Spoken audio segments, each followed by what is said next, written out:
Today's guests are two professionals building impact across technology, innovation, and entrepreneurship. One is a platform engineer helping manage infrastructure for a leading art tech company with experience spanning software engineering, DevOps, infrastructure systems, and technical education. Passionate about growth and talent development, he continues to use technology as a tool for transformation. Joining him is an IT support professional and cybersecurity graduate who has spent years helping people navigate technology with excellence and empathy, while also building businesses rooted in service, confidence, and community impact. Together, they represent ambition, resilience, continuous learning, and the reality of building careers, businesses, and purpose side by side. Please welcome to this guest. When we talk about career positioning, what does that really mean in today's world? Yeah, I think we are The in a question is for the both of you. So when it's done, you Okay. you can yeah. go ahead. I think for this, let me go first, and then yeah. So for that, I would say that we are in a fast-paced world, and it being fast-paced will mean that the pace at which you will do things in maybe 10 years back is not the same you will do things now because there is AI in the mix. Uh, every company needs an experienced person, so it's almost looking like someone coming out of college pretty much doesn't even have so much leverage where the job market is concerned. Yeah, so what I think works first is to position for a career. My own advice as a person would be that you should come from a place of passion. So, what can you do? What are you really interested in? Are you picking business analysis because people are doing it because there is money in it? Are you trying to do nursing because you want to make money, because you want a position for this or position for that? So, you as a person should think of what you're very passionate about because that is important in today's world in a way that it allows you to be able to go deep into it, gain enough knowledge to be recognizable by an employer. So, that said, you then want to ensure that what value are you bringing? So, there is something about, oh, you've read this, you have this certification, you have this degree. But the question is, what can you do? If you are left with something to do, how much delivery can you make? Mm, So if you then are able to say, oh, I'm a person of value, I bring this value, you are able to quantify it, you know this is what you can do. The question is, how much of that value are you projecting out? Can people see the value you can bring? So you know how to do this. Are people aware? What does your mm, LinkedIn profile say? What does true. your professional network say? How many people have you networked with to be able to say, oh, I have someone who is a good nurse. I have someone who is a good business analyst. I have one of my friends is a good developer, is a good data analyst, analytics or Analyst. analyst. Yeah, sorry. So those are the important things. You pretty much want to position well. You want to ensure that this is the value you bring. You want to ensure that your value is visible. And then you want to Mm, ensure that you are not living in the euphoria of this is what I know. Continuous learning has to be your friend mm, because the world is very fast right now. Thank you for that. Do you have anything to add to that? Yeah, I would say, in addition to what he said, also leveraging relationships because it's Mm, something that I've learned here. If you're able to build relationships with people, some things will come a bit easier than if you don't network. So there have been cases where you're trying to get a job and then you apply and maybe you know someone, maybe you go to LinkedIn and you check like mutual connections and you know someone that knows someone in that company. You can always reach out to the person and say, oh, I'm trying to apply to this, or I applied to this job, and do you have any any tips for me and all that? And then the person is telling you, oh yeah, I think I can help you with that and all that. And then they're able to maybe connect you to someone that works there. I feel like if you're able to build that relationship, it will be a lot easier than you just trying to like apply mm, blindly and waiting for mm. the email. I think building relationships also helps I in think this part. I kind of agree with what you said because one of the reasons why I stopped, well, I didn't totally stop because everything I do is still related to IT. But one of the reasons why I stopped was because I just believe in myself that networking is not my strong suit. Mhm. So I need to change my career, because if I can't network, I can't be in this industry. Right. So I switched to, well, what I still do is still related to IT, but it doesn't necessarily need networking, which is healthcare. Oh, So nice. not necessarily a nurse or something, but healthcare in relation with administration and all of that. So I don't really need too much or a lot of networking. You still need to network, but not as heavily needed as being a core IT person. So I person, I yeah. agree with what you said. I have a question for you. You mentioned AI earlier. How has AI, or how does AI affect the industry today? In any industry, I mean. Okay, so um, what I understand is that AI, so to say, shortens the knowledge loop. So what that means is, before now, you pretty much need to um, maybe master a subject matter, and then be able to come out and say, oh, I'm a subject matter in how to give injections. These are the kind of injections you give to people. When you give this injection, this is the reaction. Now, as of today, you pretty much only need to understand maybe the concept of giving injections. And then the data points, the AI can bring that to you at any point in time to say, oh, these are the different kind of injection. When you give this injection, this is the reaction Yes. possible. And so you just know how to administer injection. Maybe that is Yes. enough for you to fly with. Mm. Now, bringing it to maybe something like IT, for instance, before AI, you needed to know how to bootstrap your own application. So I mean that, for instance, if you want to develop a website, you would need to know the syntax of every single thing you are trying to write. And you will need to know, this is how, when you build brick by brick, when you had this element to this element, when you had this CSS styling to your web page, this is what results. When you create a flexbox, when you add a JavaScript animation, this is what you come up with. When you create this role in the database, these are the different set of APIs that you probably would need to write to consume. So to that degree. Now, it's not like you wouldn't have to know that, but it's putting more challenge on you to say, okay, have you mastered your skill set enough to be able to leverage the rudimentary knowledge that AI is supplying you to say, okay, this is a template. Can you make a website out of it? Because if you don't know how to join the building blocks together in the olden days, then you are not able to use that template meaningfully. So because when I give you a template of another person's website, for instance, and then you are not able to dynamically create something unique, something secure, something user friendly, something that another person can consume effectively, then it's as good as you don't know that thing. So yes, it's fast to build with, but the question is, do you have enough knowledge to be able to make it do what you want it to do effectively? So Mm. You have anything to? I mean, yeah, I think that AI, for me, I think that it's, so to say, a good tool, because, like you said, you need to know what you're doing to be able to use AI effectively.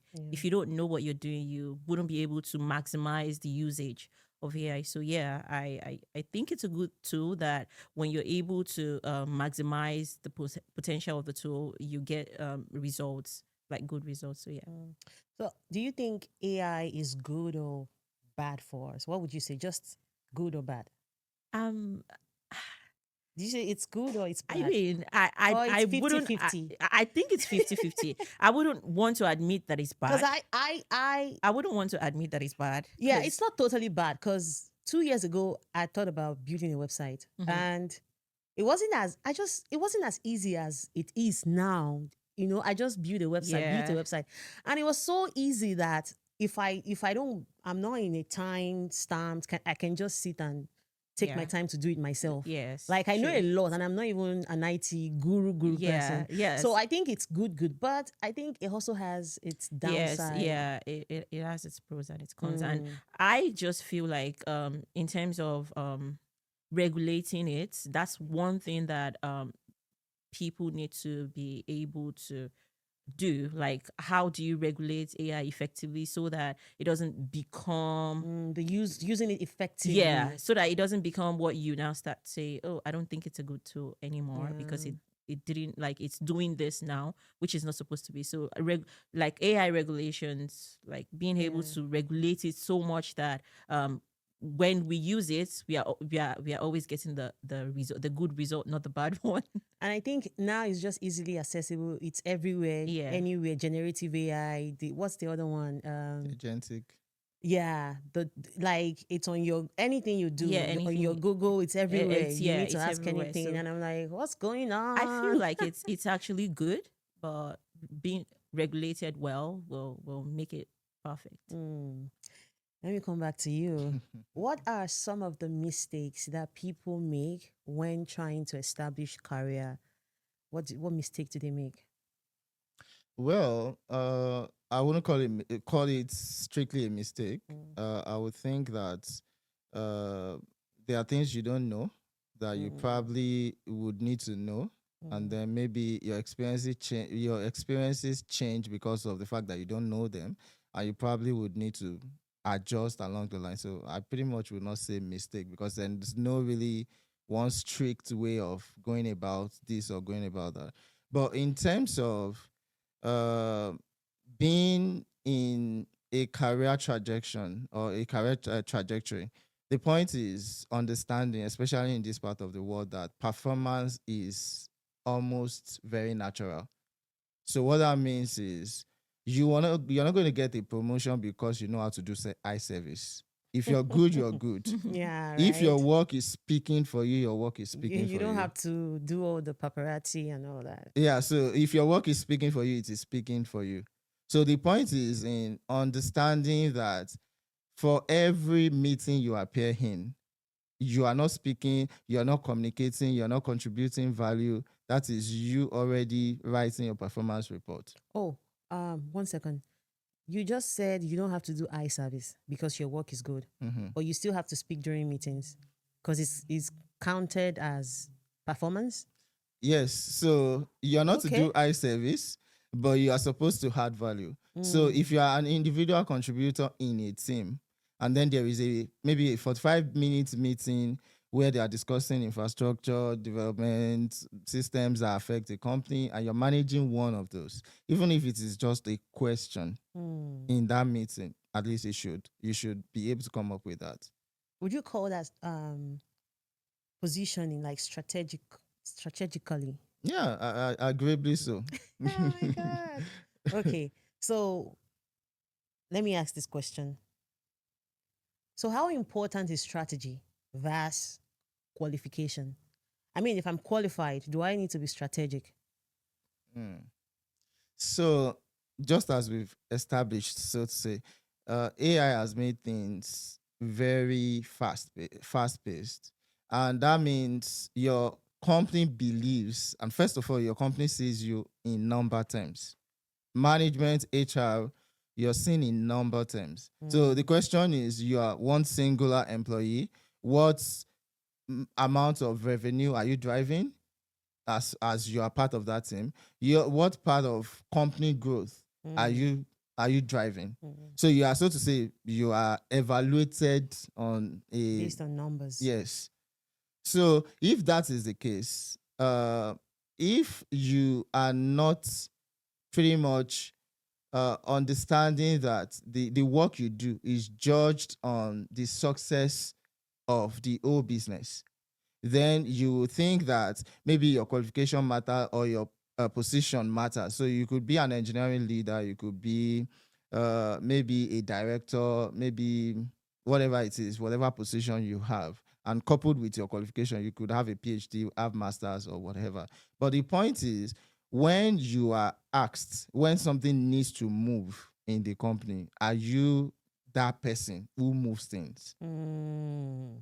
And when they are having chit chats as to an incident that happened yesterday that could have made the company lose this amount of money, are they able to mention your name?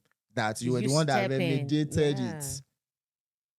So so qualifications are Wow. qualifications are good. Qualifications are, of course, you want to, employer needs to be able to uh get on your profile and see meaningful things there. So for instance, we are able to say, oh, you did computer science in school, you have a bachelor's degree, you have a master's degree, you have this certification here and there. But when you now come on board, because uh to put it, to kind of decorate it, we can say qualification will get you in the door, or it will show you the different kind of doors available. But strategy probably will keep you, Mhm. or determine if you would How far you ascend go. the next door. So I think my wife can Wow. continue from there. Yes, please. Yeah, it's true. Because I mean, qualifications very good, but I feel like if you don't have a strategy, um, I don't want to say you wouldn't go far, but you might not go. You might not go so far, or you might go move slowly.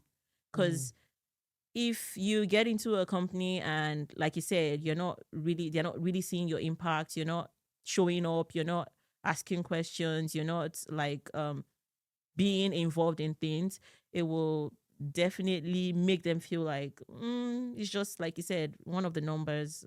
Maybe the next time they need to lay people off, maybe you probably be part of the people they're considering to actually be laid off. So like it's good to have all the That's true. You'll be part of the first. yeah. So it's good to have a qualification, but strategy, you need to, in this environment, I have realized that you need to be strategic. Strategic. And you Wow. need to be able to have those chit chats. You need to be able to Oh my like create God. relationships and be friendly, like smile, do all of those things. Very good. Because I mean, it makes people With know. limits, though, right? Yeah, of course you wouldn't want to step out of the limits. You do So it, but not too much. yeah. Yes. Yeah. So yeah, you should be able to be strategic at every point in time, regardless of your qualifications. So for someone starting out their career, what is the first move they need to make? What is the first strategic move they need to make to position themselves for a long-term success in their career? Well, so I think it's just like a strategy masterclass, so to say. So so how do you get started? I'm a good believer of do the work. So there is no shortcut for getting good, for being good. There is a law or a rule called a 1,000 hours rule. And that states that you need 1,000 hours to be able to be a master at something. So you want to be pretty much sincere with yourself, have an assessment as to where you are on your journey. And when you are stepping out and you want to solve problems for people, you want to solve problems for a company, you are only able to solve it out of confidence.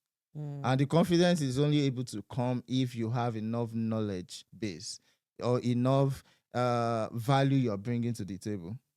So if someone is just starting out today, as we've kind of mentioned, which is a very valid point also, it's good to network. But as you're networking, the don't leave off the backing of other people, because at the end of the day in this society you are evaluated independently, as per my own experience.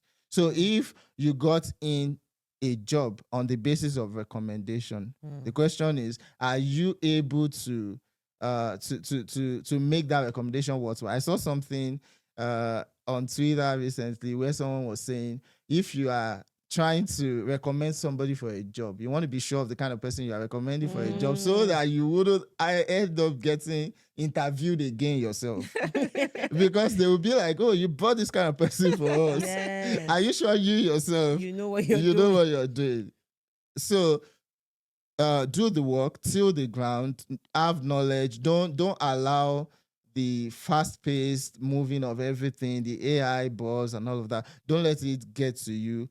Know that it is yourself you're developing. So if it takes you the next number of years, if it takes you to separate yourself, to seclude yourself, to gain some sort of knowledge, gain it. And I'm also an investment-oriented person, in the sense that capital human capital is important. So if you have yourself, if you want to do something, do it professionally, do it to the top of what people do it. So if you are saying you want to be a software developer, maybe think about how the top set of software developers are doing it.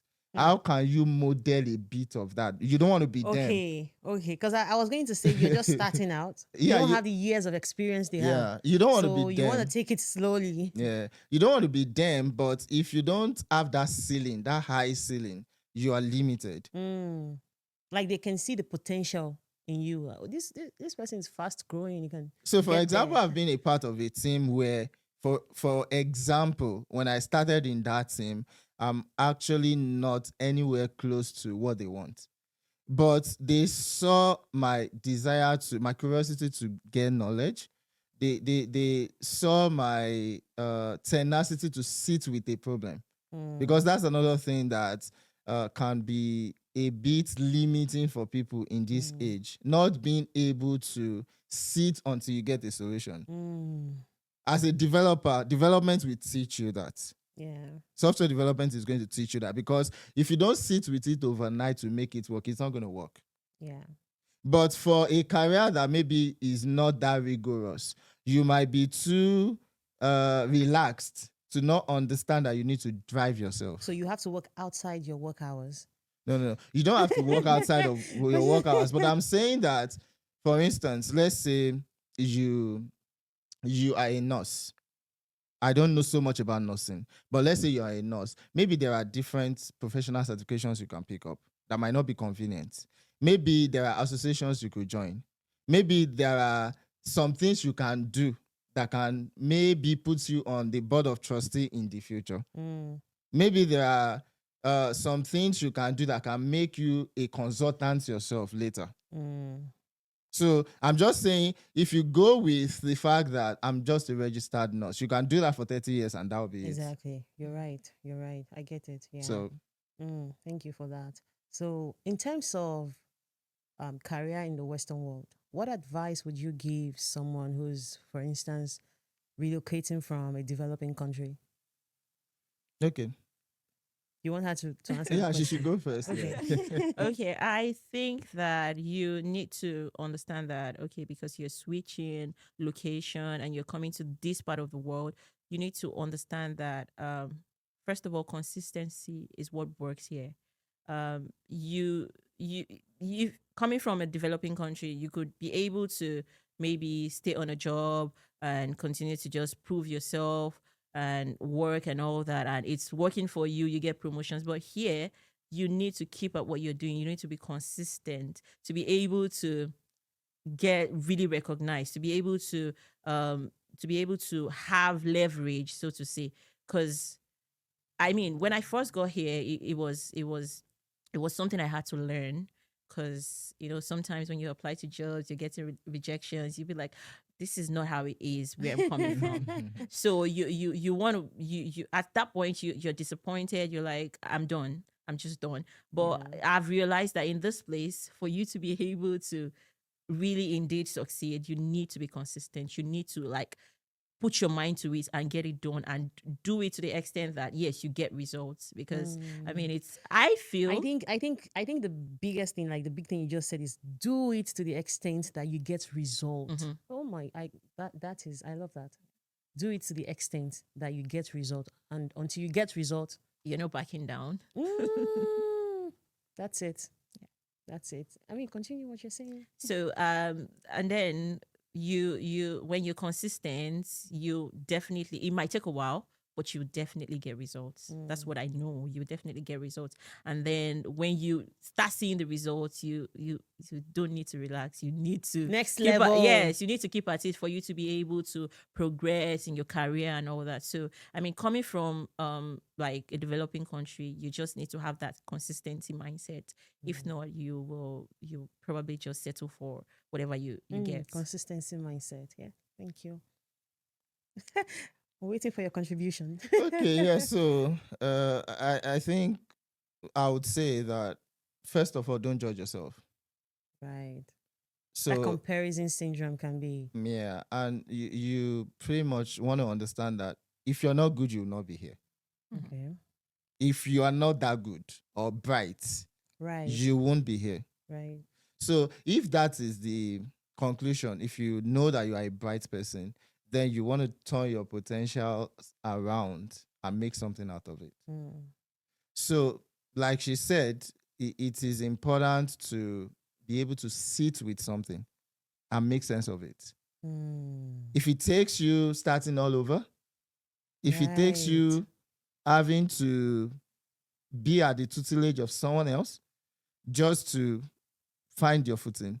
And I would add to that to say, be challenging enough to yourself to know how to play the long game.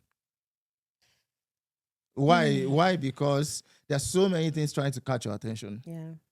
Before you finish learning something else is coming up, especially in this century. Excuse me.